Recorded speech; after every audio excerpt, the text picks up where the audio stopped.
como dijo Gimel, a esta su conferencia de este día sábado. Gracias por asistir. Tenemos aquí amigos que vienen de San Miguel y otras partes del país. Si uno sigue en estos días pasados, sigue el hilo de los temas, de las reuniones, va sintiéndole un sabor diferente hasta llegar al cuarto o quinto día, ¿verdad? Tomándose ahí la molestia de entrar a un poco de meditación, de poner atención, y vamos comprendiendo la idea trascendental de esta cultura y de esta disciplina gnóstica, disciplina sin tiempo, atemporal para nuestras almas. Así entonces, el tema que nos asiste ahora es similitudes esotéricas en todas las culturas. Como siempre decimos en este caso, cuando nos toca desarrollar estos temas, mirémonos a nosotros mismos aquí en estos momentos que estamos aquí presentes, venzamos, hagamos a un lado esos celulares, porque dependemos mucho de esa tecnología, dependemos y no nos damos cuenta que psicológicamente dependemos de esos instrumentos y nos olvidamos de nosotros mismos. ¿Por qué decimos esto? Porque aquí venimos a adquirir un conocimiento que involucra una disciplina e involucra un conocimiento de nosotros mismos, un autoconocimiento y un dominio de nosotros mismos, ¿verdad? Hay un autoconocimiento. Entonces, pues dejemos esos juguetitos por unos momentos y vamos a entrarle a este interesante tema. Como se dijo en la primera conferencia de esta semana cultural, las definiciones de antropología, ¿verdad? Ya la tenemos acá, cultura y civilización. Antropología, todo lo que tiene que ver con la actividad del hombre, tanto externa como interna. Cultura, ¿verdad? Todo aquello es el cultivo de la persona, el cultivo de un pueblo. ¿Cuáles son sus expresiones? Civilización, ¿qué clase de civilización, qué clase de nivel es? ¿Qué clase de nivel es el que han poseído las civilizaciones pasadas y cuál es el nuestro? Así, entrando en esta definición, por ejemplo, civilización, dice, una civilización es una sociedad compleja y por tanto sus rasgos definitorios son su forma de organización, sus instituciones y su estructura social. Bueno, traemos aquí información para compartirla con ustedes, entrando en la antropología gnóstica, caminando más allá de la antropología oficial y de los términos llamados oficiales, para que aquí ahora percibamos, conforme vayamos diciendo las diferentes explicaciones, que también tenemos el poder de la imaginación, pero no la usamos bien.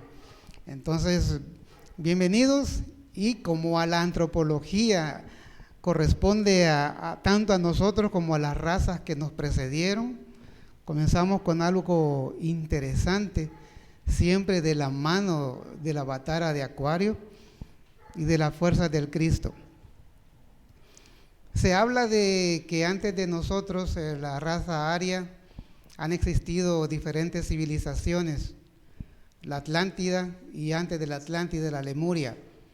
Lo que tenemos acá es el mapa del Océano Pacífico, donde estuvo la gran inmensa parte de lo que fue la Lemuria, o el continente Mu.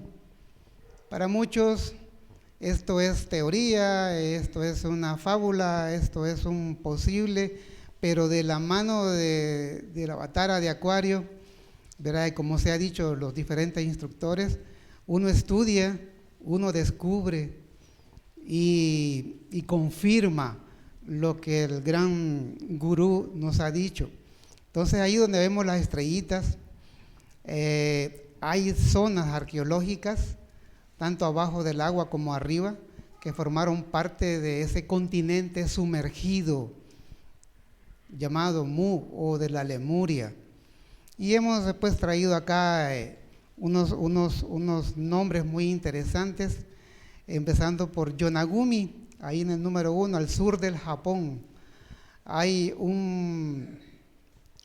una estructura, ya vamos a ver una parte, que son cíclopes, hechas por gigantes. Sabemos que no están hechas por esta raza, ¿verdad?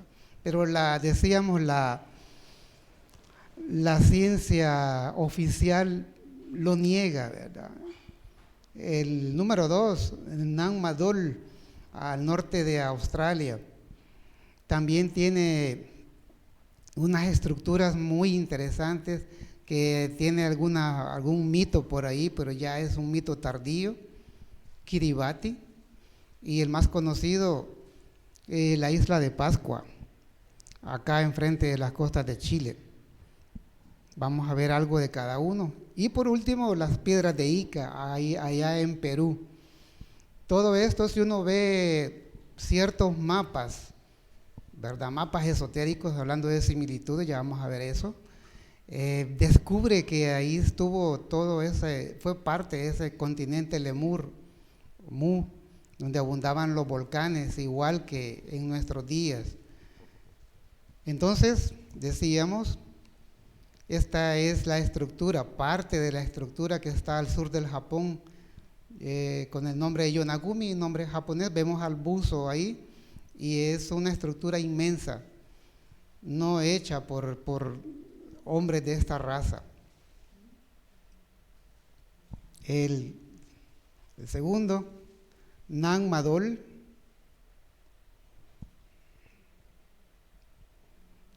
la isla de Pascua. Y aquí tenemos el último, que es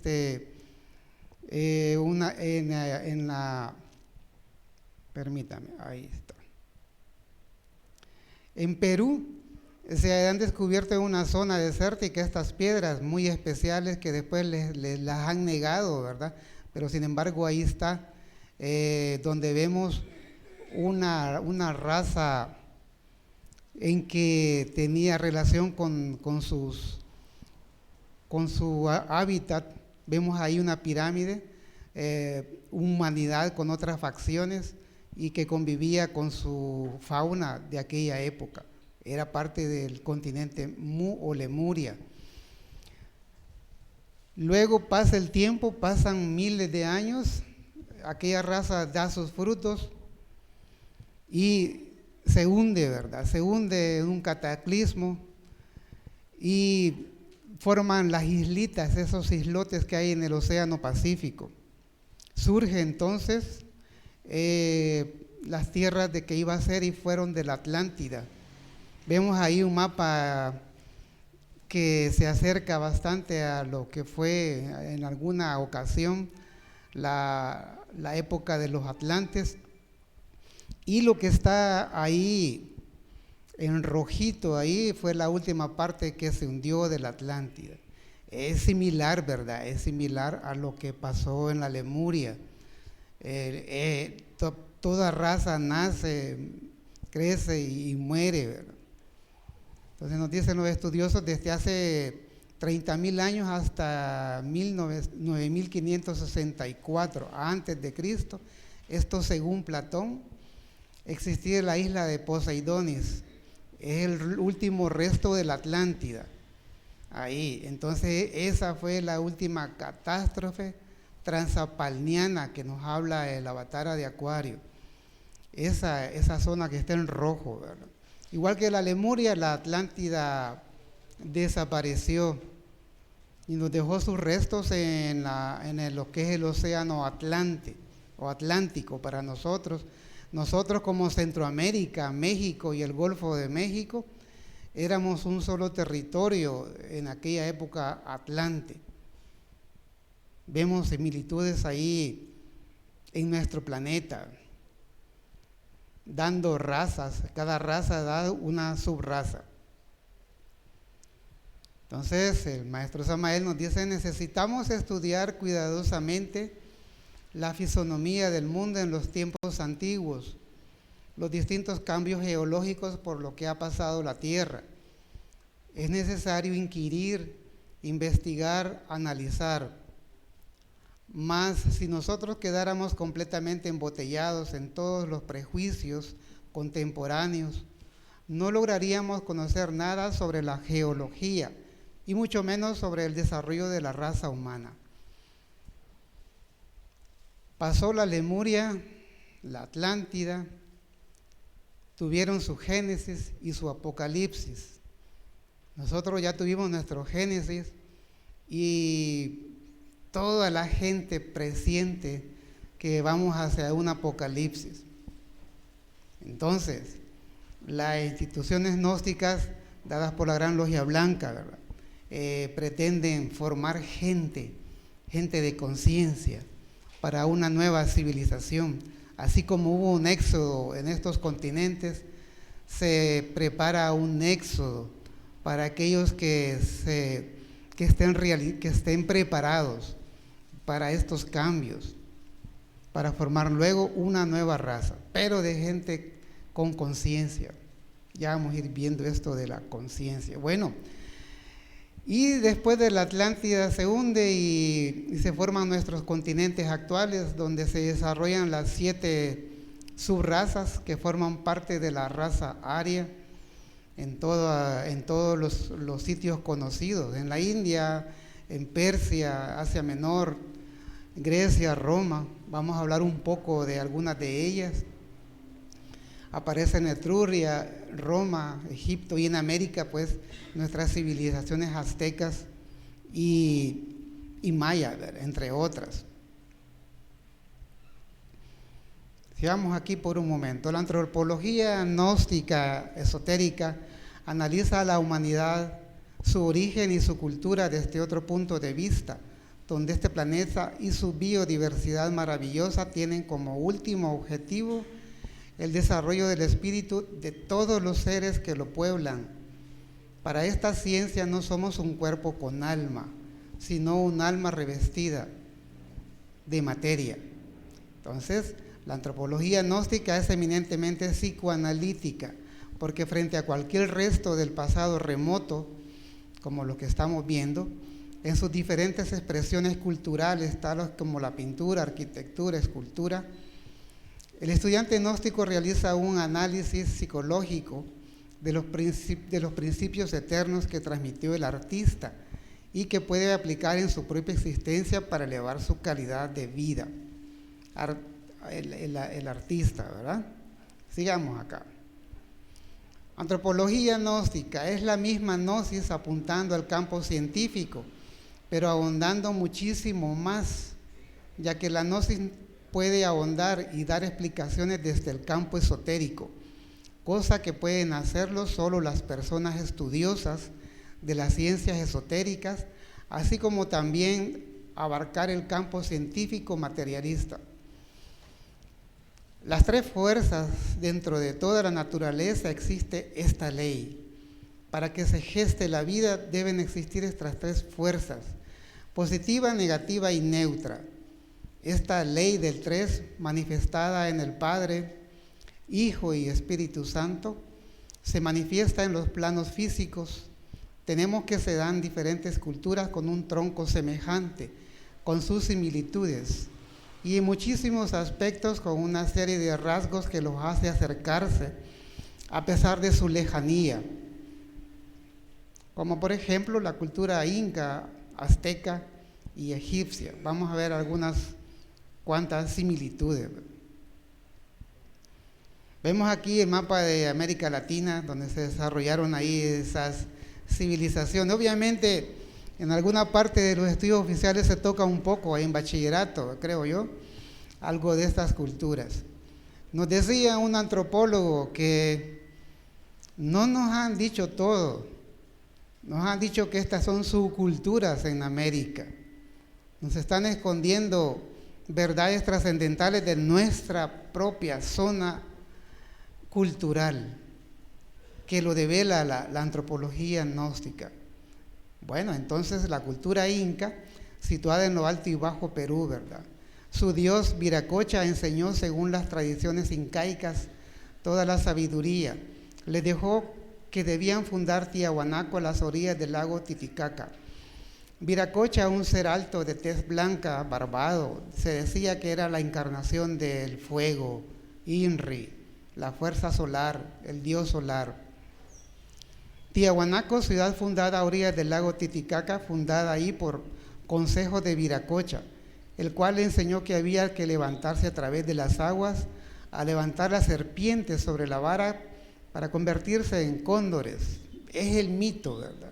Semejante a un Moisés, a un Quetzalcóatl, a un Zaratustra, en todos los tiempos de esta raza. Aparece un líder, un gurú, un maestro, con un pueblo que se autoelige para trabajar sobre sí mismo y dejarles la herencia trascendental a las generaciones que van llegando. Un poco de la cultura azteca.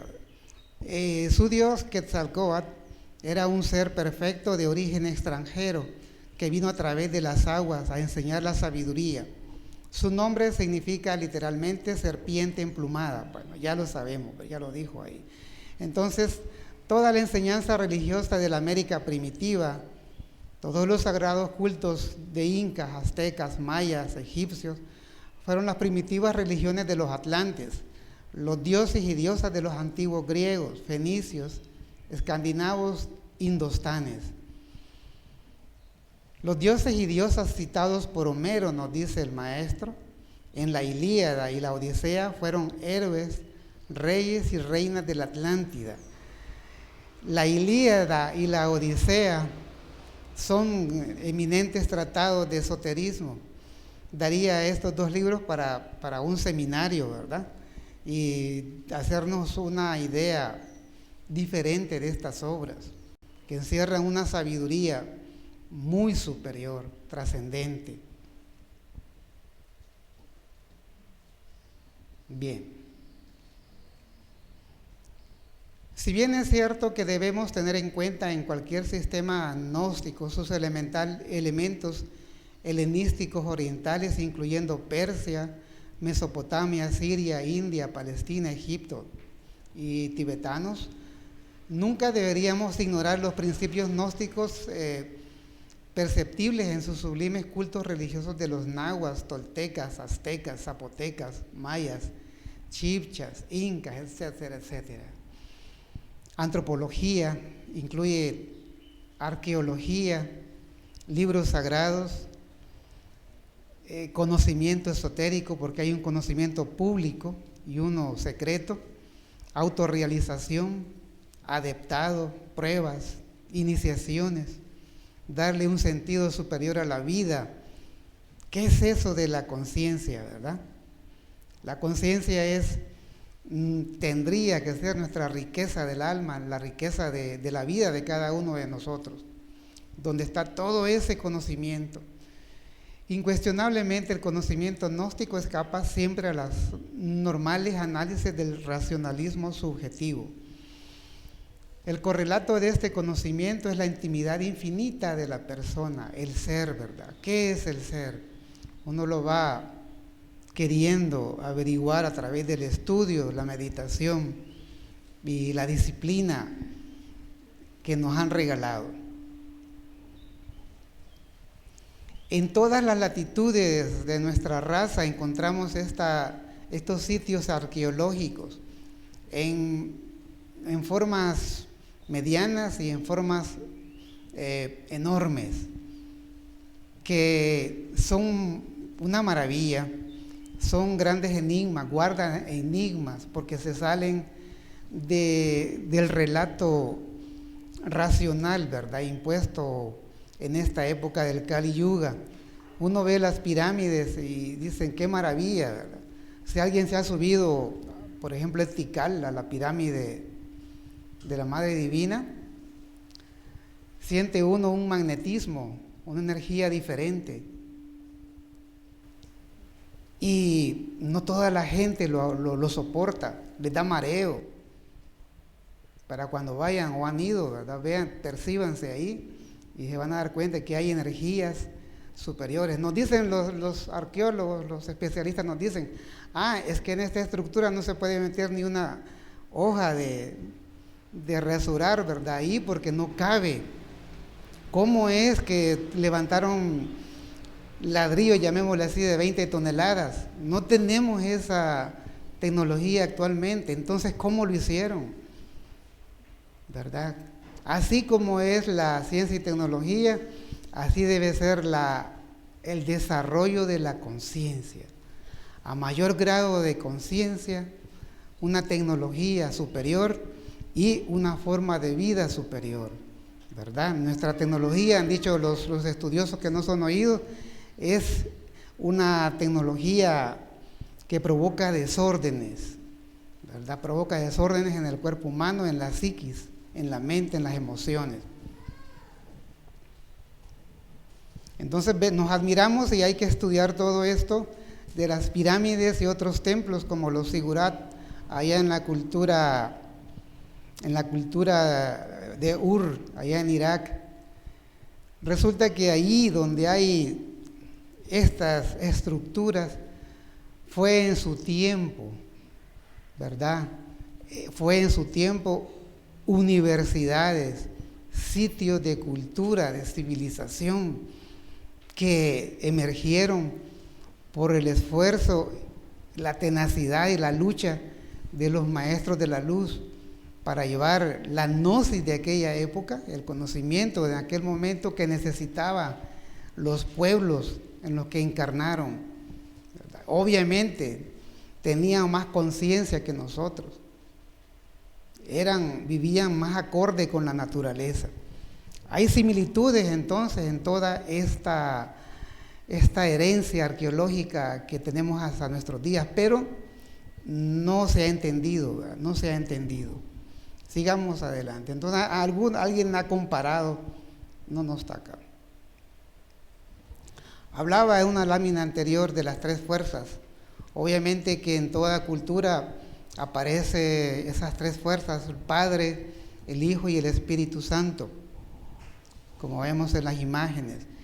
Nos dice el maestro, en la naturaleza existen tres tipos de energía: la del Padre, la del Hijo y la del Espíritu Santo. Descrita en el mundo cristiano, pues por esa Trinidad, ¿verdad? El Padre, el Hijo y el Espíritu Santo en forma de paloma. En la India, como Brahma es el Padre, Vishnu el Hijo y Shiva el Espíritu Santo. Ahondamos más y descubrimos en la India, en sus misterios, en sus similitudes, que cada uno de estos Padre, Hijo, Espíritu Santo tiene una pareja, tiene una mujer, una esposa, ¿verdad? Parvati, etcétera, aparece siempre ahí, donde ya nos van dando el mensaje esotérico. El eterno masculino y el eterno femenino se complementan. Y por eso hay dioses y diosas, ¿verdad? Allá en aquellas culturas, a partir de las tres fuerzas. En Egipto, en el antiguo Egipto, aparece la Trinidad como Osiris, Isis y Horus, ¿verdad? Isis la madre, Horus el hijo y Osiris el padre. Y tiene su mito, tiene sus escritos. Curiosamente, ¿verdad? Nuestra ciencia ha descubierto que el átomo, todo átomo, está compuesto de esas tres fuerzas, ¿verdad? Llamado positiva, negativa y neutra. Nuestro cuerpo físico, desde los pies hasta el último cabello de la cabeza, tiene átomos, tenemos átomos. Ahí hay inteligencia, hay conciencia, pero no lo sabemos. ahí. Entonces esa energía late y late en todo lo creado. Por eso es que las culturas antiguas rendían culto, y no solo culto, estudiaban al sol. Veamos ahora que hablar de sol actualmente asusta, ¿verdad? Con esas lluvias solares, porque nuestra ciencia desconoce esa energía, desconoce qué la provoca. Y dice, una catástrofe, en 8 horas viene, que se van a apagar todas las computadoras, nos volvemos neuróticos y nos apagan los celulares. Entonces, naturalmente el sol emana de sí esas 3 fuerzas, esas 7 leyes que desconocemos y que guarda la armonía en todo nuestro, no nos vayamos allá, guarda la armonía en todo nuestro planeta, ¿verdad? Nos da luz, nos da vida, como decía un sabio, ¿verdad? Nada seríamos sin el sol, ¿verdad? Nada, todo crece conforme a la energía solar, pero sin embargo tiene sus secretos. Por eso en Egipto y en la India toma gran realce, ¿verdad? Estos misterios solares, y se formaron alrededor de esto aquellos colegios iniciáticos. Entonces tenemos está aquí la barca de Ra. Ra representa el logo solar. El sol dador de vida representa al Cristo cósmico. Era el titular de la ciudad de Heliópolis. Ra viajaba diariamente en la barca de Mandet en el día y Mesquet en la noche. Una forma de decir, ¿verdad? El sol viene, se oculta y vuelve a salir. Isis, Osiris y Horus eran las 3 fuerzas de la creación y sigue siendo las 3 fuerzas de la creación. Entonces, aquí damos algunas similitudes de las culturas a través del tiempo. Hay cosas muy especiales que quiero compartir con ustedes. Se nos habla que somos una raza inconsciente, ¿verdad? Que somos materialistas y vivimos en una época llamada Kali Yuga, en donde da risa este conocimiento y a la gente no le interesa. Y lo vemos en nuestra sociedad, lo vemos en el mundo. En el capítulo 15 del Bhagavad Gita aparece una explicación del árbol Ashvata, en donde el Señor Krishna le dice a Arjuna que toda la creación es como un árbol al revés. Los ignorantes, la humanidad en su mayoría, solo ve las hojas, porque ese árbol tiene las raíces en el cielo y los frutos y las hojas aquí en la tierra.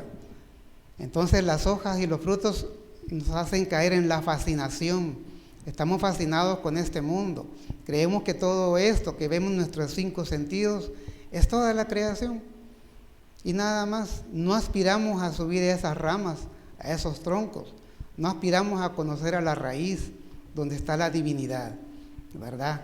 Ahí en el capítulo 15 del Bhagavad Gita pueden ustedes estudiarlo. Entonces dice, quienes conocen el árbol Ashvata son los sabios que penetran en sus misterios. La inmensa mayoría de las personas nos quedamos, o se queda, ¿verdad? Como todo el mundo, ahí viendo las hojitas verdes, pero no conocemos su raíz, no conocemos su porqué, aquellos misterios. Otro árbol, porque cada cultura tiene su árbol, pues ahí nos vamos a donde los nórdicos, allá a Germania y todo eso, nos regala el Yggdrasil. El Yggdrasil es el árbol cósmico y también es el Yggdrasil individual de aquel señor Odín, que igual que el Cristo se sacrifica, dice la tradición, 9 días y 9 noches colgando del árbol, y que a la 9ª noche del sacrificio de Odín recibe la sabiduría, recibe las runas, dicen los vikingos. ¿Qué es runa? Runa es misterio, es ciencia oculta que hay que desarrollar en nosotros. Entonces se le abren las puertas del cosmos y Odín puede viajar por todo ese árbol Yggdrasil y conocer Jotunheim, Hoffenheim, todo eso, ¿verdad? Que actualmente hay unas películas por ahí que hablan de esto. ¿De dónde lo sacaron? De aquí, ¿verdad? De la tradición nórdica. de Yggdrasil, de la Germania.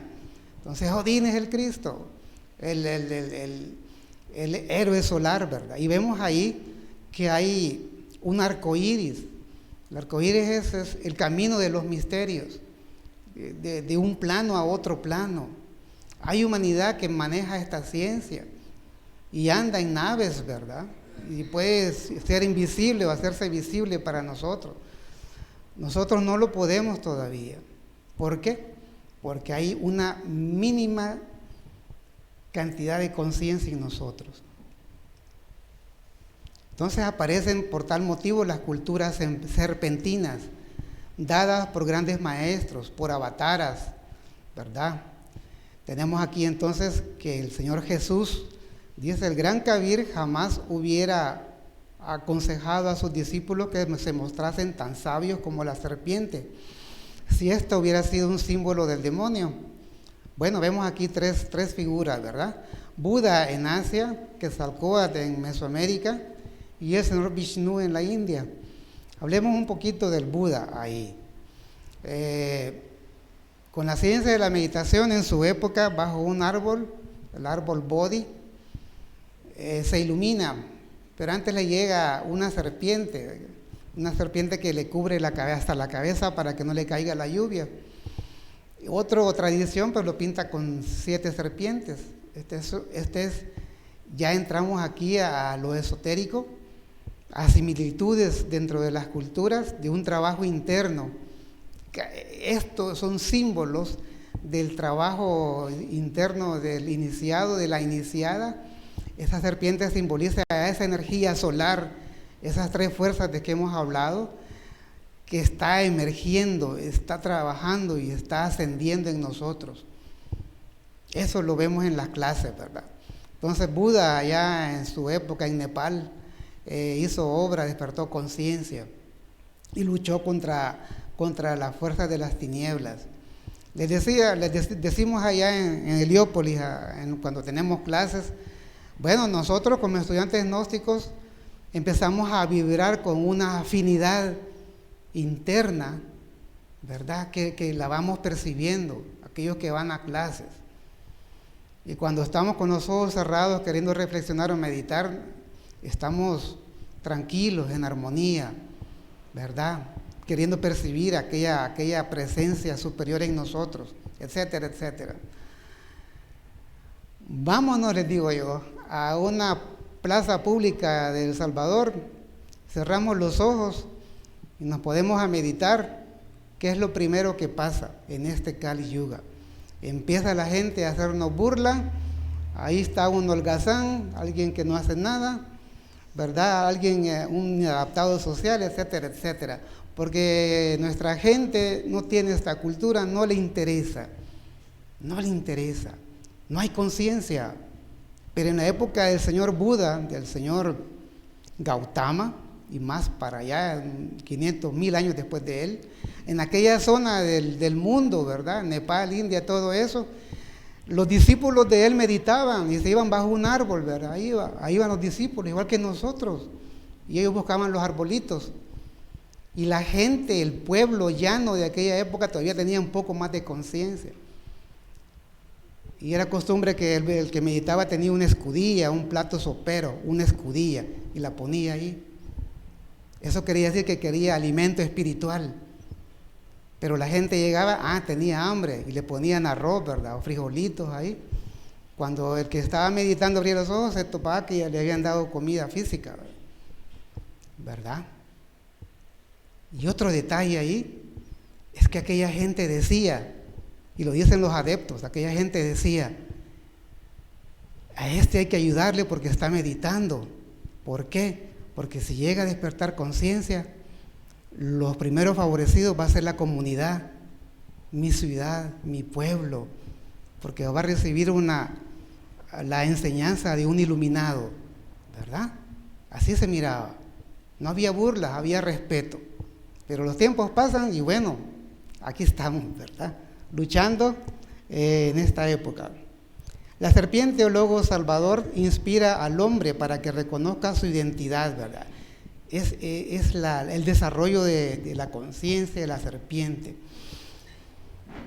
En otras partes similares del planeta, nos vamos para Europa, vemos ahí a Asclepios o Esculapio en Grecia. Bueno, los escultores lo pintan un hombre ahí del estilo griego, pero con un bastón. Ahí nos falta la serpiente. Revisen ustedes, ya que con estas cositas, métanse y busquen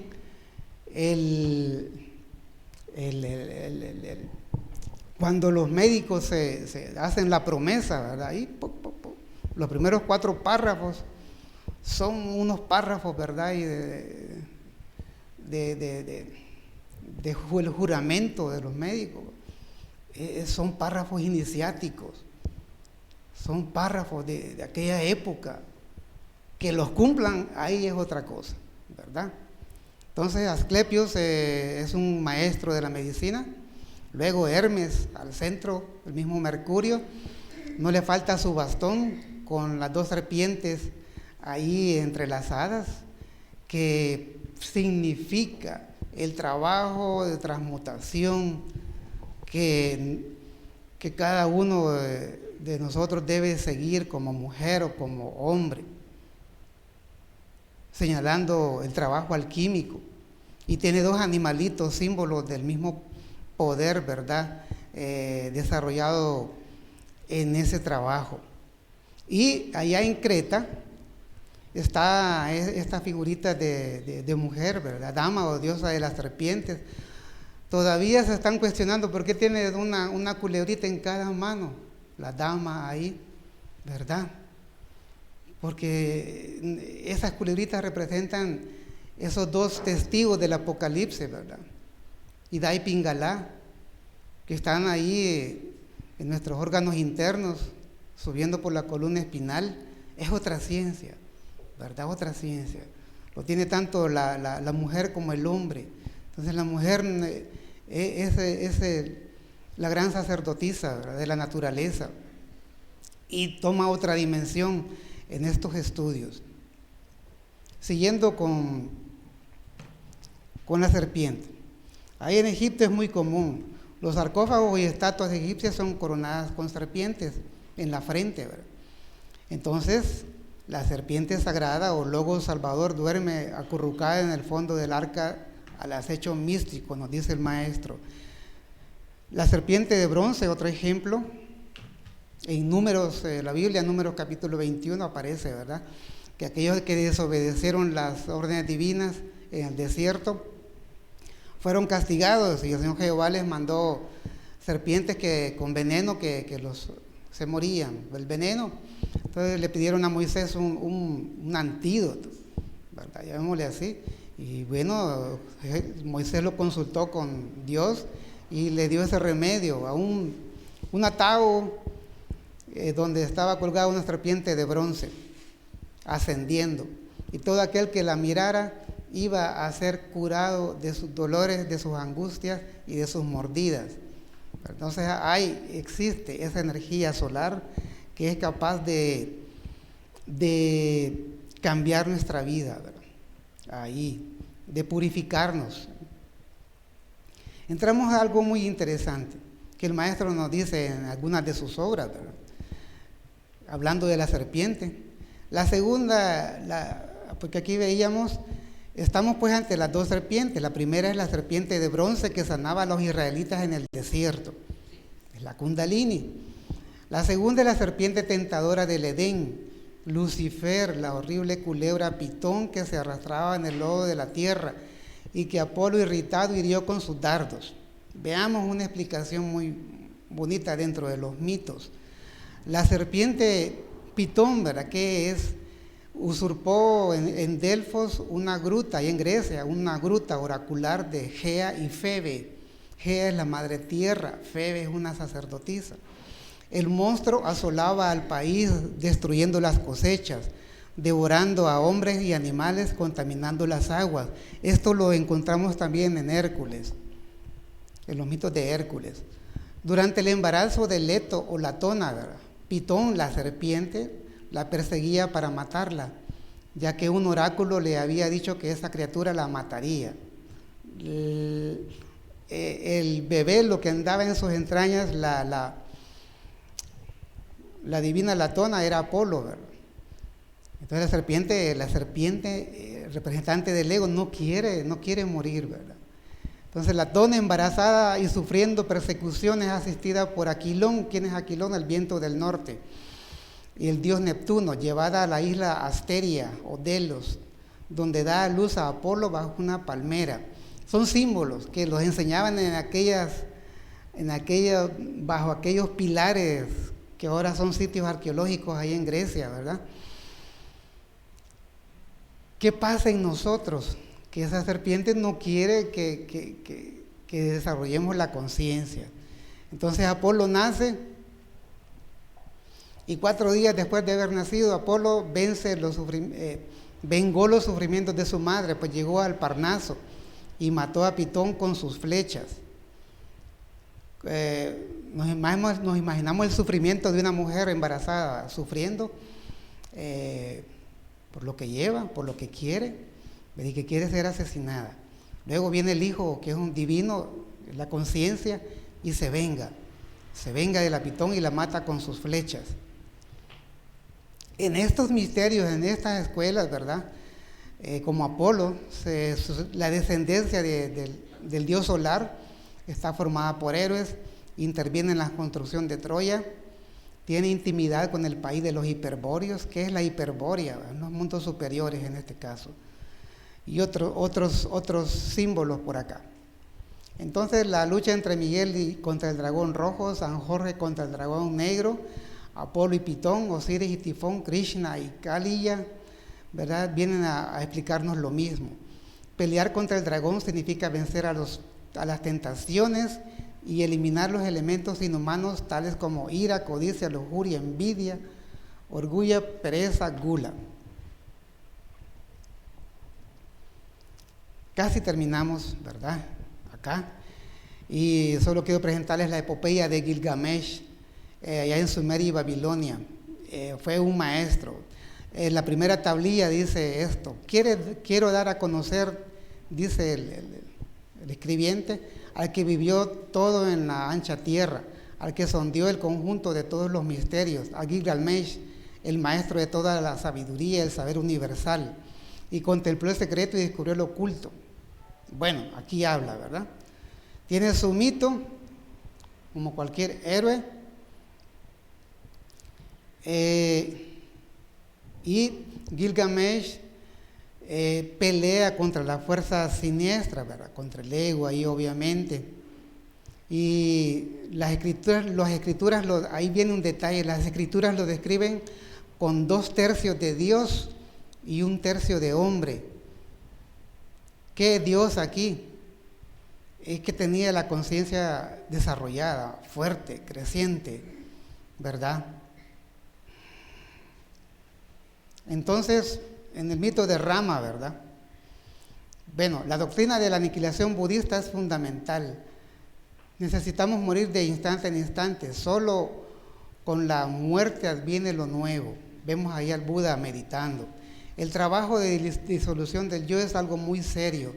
Necesitamos estudiarnos a sí mismos profundamente en todos los niveles de la mente. El yo es un libro de muchos tomos.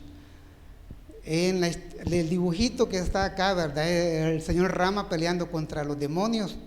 Y ahí dice en el Ramayana que tenía Rama, era la unión de una gran parte del alma divina con su naturaleza humana. Por eso resistió los ataques, ¿verdad?, de los demonios.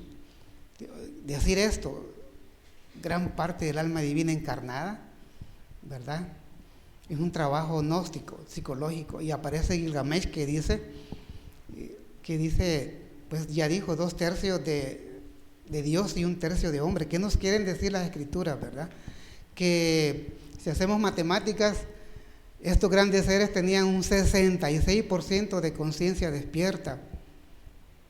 Y el maestro Samael nos dice, esta raza aria tiene venimos con un 3% de conciencia despierta. Venimos con lo mínimo. Y él nos dice, antes sí podemos caminar, ¿verdad? Nos falta desarrollar esa conciencia, ¿verdad? Es muy interesante. De 66 para arriba. Entonces aparecen los tres traidores, ¿verdad? Los malos amigos de Job en la Biblia se presentan los tres traidores. En la simbología cristiana, Judas, Pilatos, Caifás. En Egipto, Apopi, Jai y Neo. Estos tres traidores viven en la mente, ¿verdad? Están dentro de nosotros mismos. Entonces, dentro del camino iniciático vemos esas similitudes que hay en todas las culturas y en todos los tiempos, ¿verdad? Hablando del rey Arturo, de los 12 trabajos de Hércules, el vellocino de oro, que da para muchos temas, ¿verdad? Pasamos aquí al ave fénix, ya terminando. El mito del fénix es el mito de la resurrección de todos los tiempos. Hay maestros resurrectos formando parte de la muralla guardiana de la Gran Logia Blanca. Dice, el Hijo del Hombre vivía en nosotros, dice el maestro Samael. Recordad, hermanos, que el ave fénix ha sido testigo del curso de las edades. Ella vio a las almas doradas de la edad de oro transformarse en almas de plata, de cobre y de hierro hasta nuestro tiempo, ¿verdad? Y sin embargo permanece la misma. El ave fénix pues es el señor, es el rey de la alquimia, el Irán Abif de la masonería oculta, que ahora está muerto, pero debe nacer en cada uno de nosotros. Por eso vemos la imagen del fénix, el alma, ¿verdad? Se quema a sí mismo con el fuego cósmico para volver a renacer más fuerte, más potente. Es la culminación de todos los trabajos solares. Por eso el Cristo es incomprendido, ¿verdad? Públicamente el cristianismo llega hasta la muerte del Cristo. Esotéricamente, entrando en los misterios, esto continúa con el Cristo resurrecto, que está dentro de los estudios gnósticos, dentro de nuestra enseñanza gnóstica. Entonces es la enseñanza del Cristo resurrecto, trabajando con el fuego, ¿verdad? Entonces, hasta aquí llegamos con este tema. Hay mucho que ver, mucho que decir, mucho que comprender. Le damos gracias pues a nuestro gurú, el maestro Samael, y su esposa, maestra Litelantes, por esta oportunidad. Esperando que pues nos quede mucho que reflexionar, ¿verdad?, para este día y días posteriores. Hasta aquí llegamos, mis palabras, así que muchas gracias por su atención.